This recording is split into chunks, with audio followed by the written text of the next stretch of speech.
pagi, senang sekali kita bisa jumpa dalam ocehan di akhir pekan. Dan topik kita hari ini adalah pernikahan, ya. Lembaga pernikahan itu adalah lembaga yang ditetapkan Allah ya bagi manusia.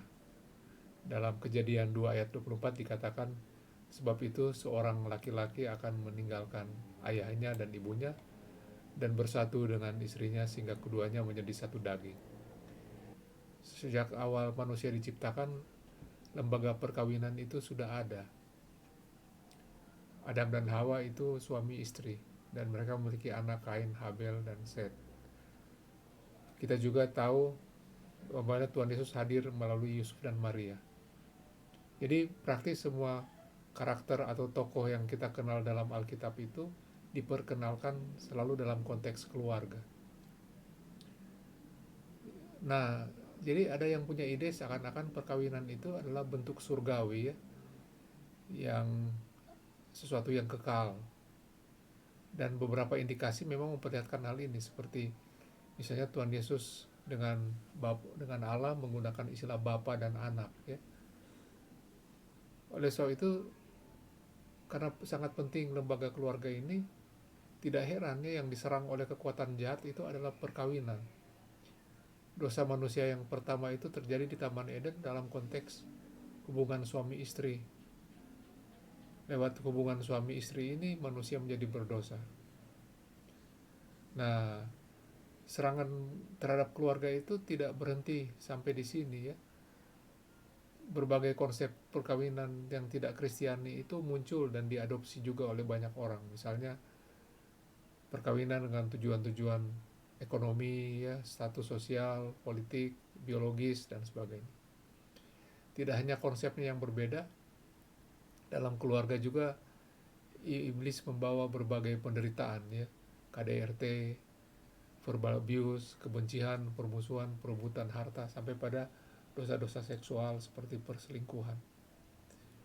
Jadi hari ini kita menyaksikan lembaga yang merupakan janji Tuhan untuk menghadirkan Tuhan di dunia ini, yaitu keluarga, melalui keluarga tidak lagi berfungsi sebagaimana mestinya ya. Jadi keluarga itu yang tadinya merupakan sorga di dunia ini, tempat perlindungan manusia di dunia ini, berubah menjadi neraka di dunia ini. Jadi tempat di mana iblis berkarya untuk membawa penderitaan bagi manusia. Tapi kita bersyukur ya pada Tuhan, karena setiap ada peristiwa pernikahan gerejawi, kita diingatkan tentang indahnya lembaga perkawinan ini. Di dalam pernikahan Kristiani, orang harus belajar untuk berkomitmen seumur hidup, saling mengasihi, saling mengampuni, saling mendukung, saling menjaga kekudusan, dan saling menolong ya. Jadi kualitas-kualitas itu bukankah itu kualitas karakter yang dicari oleh siapapun, dan itu merupakan syarat kita layak untuk menjadi warga kerajaan Allah. Jadi saya cenderung setuju ya, orang belajar menjadi warga kerajaan Allah pertama-tama melalui anggota keluarga yang menjalankan peran anggota keluarga itu sepenuh-penuhnya. Bagian yang sangat penting dalam keluarga itu adalah tolong-menolong, pertolongan yang sepadan ya. Ini satu konsep yang tidak bisa barangkali dimengerti di dunia ini, bahwa kita ini adalah orang asing di dunia ini. Kita perantau, tidak berasal dari dunia ini, tidak menuju dunia ini. Kita hanya lewat. Dan untuk itu kita juga membutuhkan perantau sebagai penolong kita. Tidak bisa juga orang yang menetap di sini atau berasal dari sini atau sedang menuju ke sini. Jadi kita perlu punya pasangan yang juga perantau, yang terus mengingatkan kita untuk tidak menetap di dunia ini, tidak menjadi orang dunia ini, tapi menolong kita ya, untuk supaya kita bisa memenuhi misi kita itu, apa yang harus kita lakukan di dunia ini sebelum kita pergi hidup bersama-sama dengan Tuhan di kerajaan surga.